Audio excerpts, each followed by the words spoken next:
Her shirt reminds me of a baby duck. Her shirt is like a... Oh my God. I'm sorry, my lady Dallas. What is it?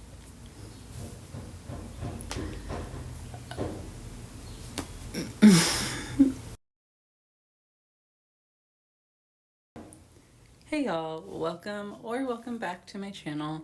I'm Celeste. I am someone who just commentates on the things I see on the internet. I also like talking skincare and beauty, so if you like any of those things, feel free to give me a comment, a like, and subscribe if you'd like. I wanted to start the video off by saying thank you to all of the people who have subscribed since I uploaded my first video. If you are new to my channel, the first video I uploaded was talking about ContraPoints and some of the worrying patterns that I've started to see in her content. So if you'd like to watch that, I'll leave a link in the description below and probably tag something on at the end of this video so that you can give it a watch.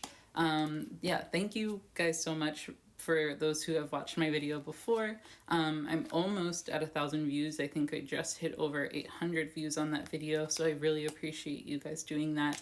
I also just really value your feedback and all of the positive feedback you've given me. I love having conversation and discussion, so I value the fact that it's been so productive and fruitful in my comment section because it very easily could devolve. As well, speaking of that, this is not a democracy, it is my channel. So if there are any hateful comments in that in my comment section or anything that is rude, I will delete it.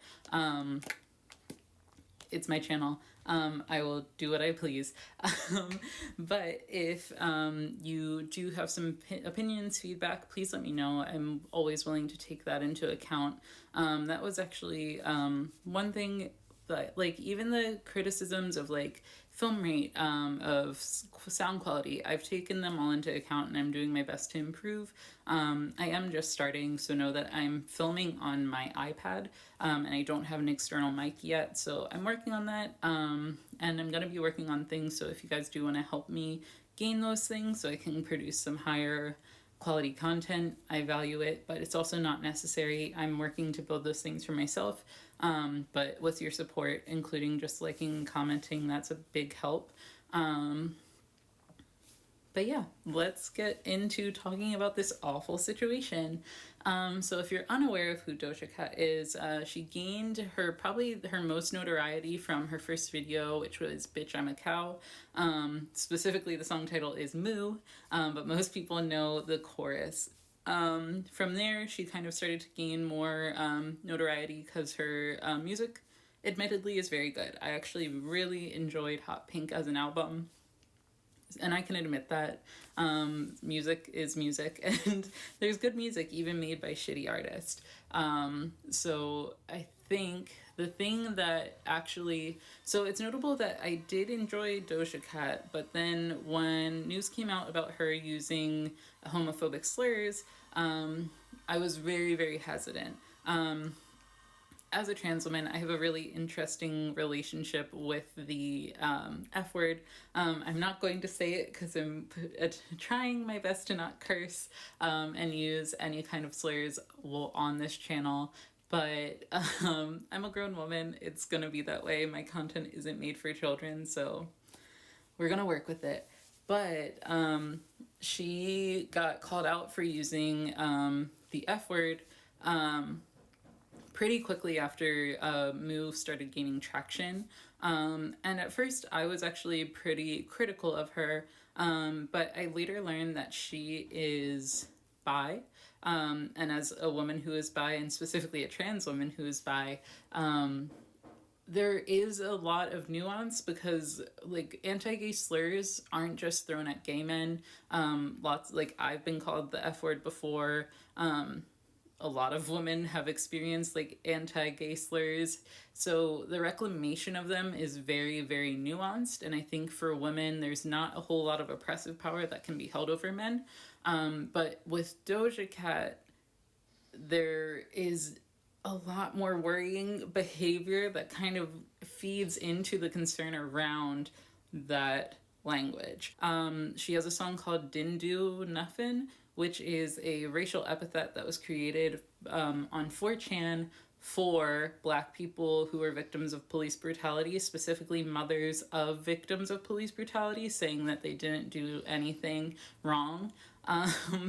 So it kind of becomes really slippery when you start to look at her traction and affinity to hang out in circles of flagrantly racist white men. I will insert like videos and stuff that's irrelevant. One of which she was using the hard R. Her shirt reminds me of a baby duck. Her shirt is like a... Oh my god. I'm sorry, my lady Dallas. What is it?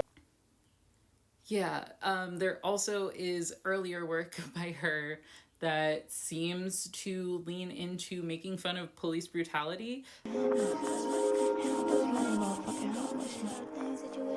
much money could a dindo? How much money could a dindo? How much money could a dindo make if a dindo did all the things that you wish to? How much money could a dindo do? The dindo didn't do nothing.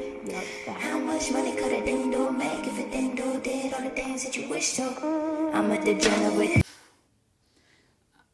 Then there also was her dogpiling on a Black man in a group chat of white men, and the white men were calling this Black man Arabic and saying he looked Arabic, which isn't possible because Arabic is a language, not a race of people. Oh, I just lost a cigarette. Dude, ADD just DM'd me. Learned anything new today? And I said, yeah, I learned if you sunk a dunker, you can be anybody. Hey, ADD, why didn't you want to know what I learned today, man? Why you have to focus in on the beautiful lady there? With another comment. I learned that we could have been anybody. Hey, ADD, you look Arabic. Are you? Oh, boy. I learned that we could have been an F-buddy? What? ADD, has anybody ever told you that you look Arabic?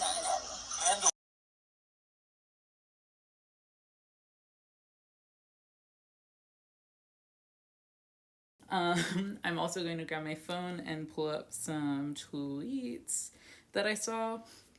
Also notable that all of this is alleged for legal reasons, but there is also like the notion that people do forge tweets. So take it with a grain of salt. However, with the patterns being shown, I think it's a lot less likely that they are forged, unfortunately. But one of the notable things is she said at one point, I hate those Arab people that work at gas station. Like, go back to the Middle East and blow up a car or something. Not great. Not great in any capacity, but also, like, yikes. There also then is a tweet that, again, it was cropped in such a way that it feels questionably like valid, but considering also like the historical basis for these things and the fact that she's been in these tiny chat rooms for years, like it's been like documented that she's been in them for years and all the way up until May 16th of this year. One of the things that she tweeted was, thinking about being Black can make any sensible person depressed. Like, just think about it. Wouldn't it be being white makes so much more sense? Life would have value.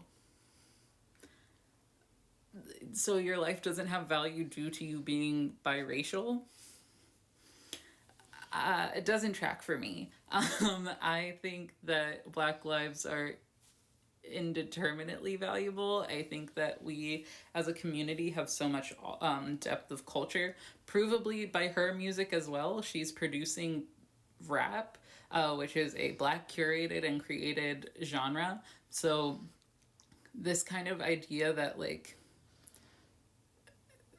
giving this notion of like being white has more value than a Black life does really feeds into the pejorative nature of that song Didn't Do Nuffin. If you look at the lyrical content of Didn't Do Nuffin, it's tone deaf at best. The intro is, how much nothing could a didn't do if it didn't do nothing.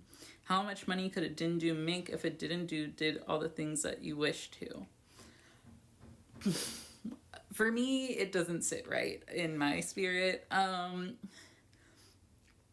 Because the thing for me is, for one, it feels like dindu's being replaced for where the N-word would be placed in these lyrics. But also, dindu nuffin is created and was coined by white 4chan users to pejoratively refer to victims of police brutality. So, like, layering those things into a song where you're talking about, like, upward mobility, talking about, like... Yeah, because at one point it says, how much money could a dindu make? How much money could a dindu make? So it's like this notion that, like, Black people aren't as profitable.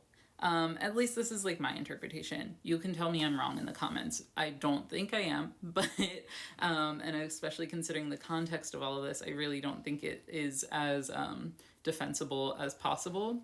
On Twitter, I was getting a lot of, like, discourse and seeing a lot of discourse with people saying that because she's biracial doesn't mean that she can be racist. And while yes, theoretically that's the case, she still managed to be heavily anti-Black, is sexualizing racist white tiny chat users, apparently, allegedly, is also stripping and doing sexual acts on camera for them, which gives a whole new context to cyber sex. But it really just rubs me the wrong way. I don't know about y'all, but it really has this feeling of a lot of self-hatred. There's also been allegations against her getting rhinoplasty and bodywork, which, again, I don't like criticizing women for what they do with their bodies, but there is something to be said about Black women having to alter themselves in order to be acceptable in the eyes of, like, Eurocentric beauty standards, and especially, like, noses, like, are a huge kind of, like, Eurocentric means of deriding people. There's a lot of ideas of, like, what the ideal nose is, what was, like, feminine and acceptable and pretty. Part of the reason I don't really desire facial feminization surgery, because a lot of my facial features were derided from my Black dad. So I don't see a point in getting rid of those features that distinguish me and give me a lot of my Blackness. I mean, like, there's some, like, you could criticize me for cutting my hair, but a big part of it was for trans women. There is a lot of kind of notions about what is feminine enough for us to do. And Black women shave their heads all the time. We, like, as a culture, there is a cultural basis for Black women shaving their heads. And for me, it's hair. I can grow my hair out. And I also had a really severe undercut. So it really was a way for me to regrow my hair out so that I could have even hair. So when I get it longer, it'll be even and I won't have any, like, differences in hair length. I also had bleached my hair, so, like, there's things there. In terms of hair as well, I think that Doja Cat also, like, there's a notable, like, disconnect from her appearance and her wigs and, like, the kind of aesthetical things that Black women tend to do with their hair and their wigs. I mean, her wigs were laying, like, on the hairline. They weren't plucked. They were very hard fronted. It usually, like, it's one of those things where it's, like, a warning sign that, like, this person doesn't have any Black people in their life to really give them feedback and help them get their edges laid. I think that with Doja, it also is notable that there is this pattern of, like, anti-Blackness that kind of riddles through it, and her dating history, like, I mean, I've dated white men before. I will be the first one to say, like, I've dated white people. It can be a mistake, and it oftentimes is. I had a boyfriend, I've said it in the first video, I've had boyfriends stalk me, I've had boyfriends call me the N-word, I've had boyfriends who did a lot of shitty things, like just very racist things. So it's like one of those things where it's like this act of self-hate, and when you're continually trying to appeal to and seek out the approval of white men, especially like edgy, racist white men. She's saying the hard R in a group of white people. Like, you don't really throw the, like, around when you don't have other black people in your circle. And with the notion that she's also, like, dogpiling on black men in these groups, I think it's a little suspect. As well, I've been seeing discourse that because she had a father who left her, that justifies her being anti-black. And I'm like, I don't see that in the cards, boo, but whatever helps y'all sleep at night. I think as well with Doja, for one, I don't think cancel culture is going to do much. I don't think that she's truly going to be canceled. Sure, the Doja Cat is over hashtag is going around, but I don't think that, like, reality is that, like, most people who get canceled still have movement, still have mobility, still are able to do those things. If cancel culture truly existed, there would be a lot more people canceled than there are. And I think that ultimately, like, my goal in having this video isn't to deride another black woman and, like, stop her bag. However, I do think that there does have to be some, like, introspection and a step away from her work for a minute, because she's generating really harmful things and actually encouraging really negative dynamics. I saw Amanda, I don't know if you follow her, but I'll link her channel down below because I really enjoy her channel, say that she doesn't think that Doja Cat is going to apologize. And it's true, like, I don't think that she will. Like, she's been doing and participating in these behaviors for years now. And that doesn't seem like it's going to change anytime soon. I think that the reality is that it's too affirming. There is that notion of, I forget what the term is, but it's the, like, the threads of people who hate and, like, share hate with each other to kind of jibe and, like, commiserate in their misery. Like, misery loves company. So of course she's going to seek out this validation as a means to, like, abate and kind of, like, add complicity to her hatred of herself and of her culture and of her blackness. And it's unfortunate. It's really unfortunate to see. Like, because, I mean, I myself, I'm biracial. My dad's black, my mom's white. My dad's specifically Jamaican. And I did not have a good relationship with him growing up. He was not supportive of me being feminine. He was not supportive. He's still not supportive of me. He uses my given name, doesn't use my pronouns. And it creates a bad relationship with my father, but that doesn't lean onto other black men. I have my own issues with black men as a whole because I experience a lot of anti-trans rhetoric from black men, but that's not limited by race. I experience misogyny, trans misogyny, and hatred from men across races. It's not limited to just black men, but it doesn't help that in my community I do experience that hatred. But that's the subtlety of it, is, like, I can have criticisms for black men without being anti-black. And, like, you don't have to date black men exclusively to be pro-black. But the thing with Doja is she's actively pining for, actively sexualizing herself for, actively, like, goading on these white men who are incredibly hateful of blackness. So it's this really, really difficult situation because you have these model minorities who encourage and goad on racist rhetoric, but then are still being fetishized for their blackness at the end of the day.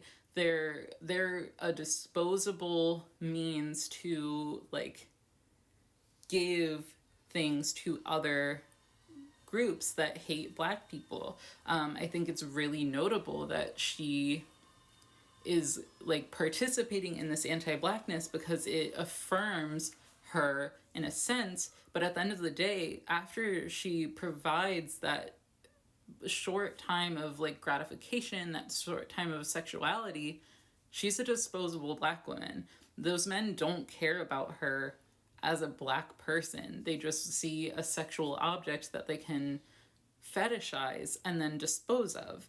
And that's the thing that I think is upsetting, is like our Blackness doesn't give us access to white culture. Not that I like even think that we should desire to be part of white culture, but there is an aspect of biracial people that we inherently can't sit in white culture comfortably. Our bodies don't allow us to. Unless you are white passing and biracial, you're always still going to be Black in the eyes of white people. I'm definitely seen as Black by my family. I grew up with having extended family who would say that you're one of the good ones. I had grew up with Trump supporting extended family. Like, I mean, granted, this is more recent, but like they were Republican and were actively engaging in politics that harm people who looked exactly like me and my sisters.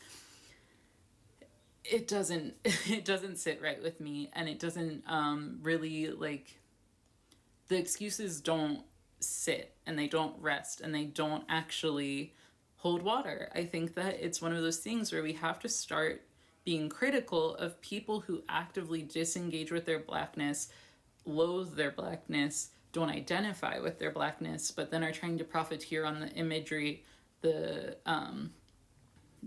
actual like culture of Blackness, while also deriding it. And ultimately, like, it's not going to ever really, like, this isn't a fix, and I don't think that this is something that can be easily dealt with. And however, it is annoying seeing white people try to justify and excuse this and trying to like get in and talk over Black people in this conversation. You're not impacted. And I think it also is notable that like they don't hold the same energy for white people who do the same exact thing that Doja does, and aren't holding a critical eye for the white people in their own homes who are doing the same thing. I think this is an issue for Black people to discuss. This is an issue for Black people to hold her accountable for, and any non-Black people who care about her need to start challenging that. And I think that that's one thing that's like really, really subtle, is like Black people, for one, can't be the only people who are challenging anti-Blackness that they face. But I think it's also a thing where we can't have white people and non-Black people criticizing Black people and how they deal with their Blackness. It really has to come from the community. And then the other like shoe in this situation, like the other thing that has to be put on, is there is a responsibility of white non-Black people to call out anti-Blackness in their own communities first and foremost. To be down with the cause, you have to take it down in your own communities. And that's like really the subtlety there. I don't think that Doja Cat is, for me, not redeemable. I don't think that I can actively engage with her music until I see some actionable changes. And I don't think that that's going to happen within the span of a year, 2 years, 3 years. Like, this is a lot of self-reflection that has to happen. And ultimately, she's just another rapper, just another singer. And that sounds like really cold, I guess, in a sense, but also like, I don't need to engage with art that harms me, and I don't need to engage with art made by people who harm me and my community. So for me, until I can see some actionable change and can see her correct those actions, it's not for me. I think that there's far more positive artists that I can listen to that don't perpetuate anti-Blackness, that don't perpetuate placating and playing into white supremacist people. And this isn't a conversation about like this stuff isn't like provable or whatever. There's enough anti-Blackness in the world to show that it's provable. There's enough tweets, there's enough music. The music is in itself an answer. So yeah, I'm probably not going to listen to Doja Cat again. You do what you want to, but I don't think it's a good choice. But ultimately, this is kind of where I want to end the video. So let me know what you think. I'd love to have y'all your feedback. I would love to get in really get the perspective of other Black people on this situation, but remember to be respectful in the comments, and this isn't a democracy, so if you're hateful, you're going to get deleted. I will block you. And yeah, like and comment below if you like the video. Also, feel free to subscribe. I'm going to be working on a couple new videos I'm pretty excited about. One will be about my favorite films, even specifically controversial faves. So that's going to be movies that were either critically ill-received or just ones that aren't great thematically, but I still have fun watching. I also am going to be doing a video on transmedicalism, so that'll be fun. But until next time, I hope you guys are staying safe. Definitely let me know what you think, and I hope you have a great weekend, week, month. Just try to keep positive and be happy, despite all of this nonsense. All right, y'all.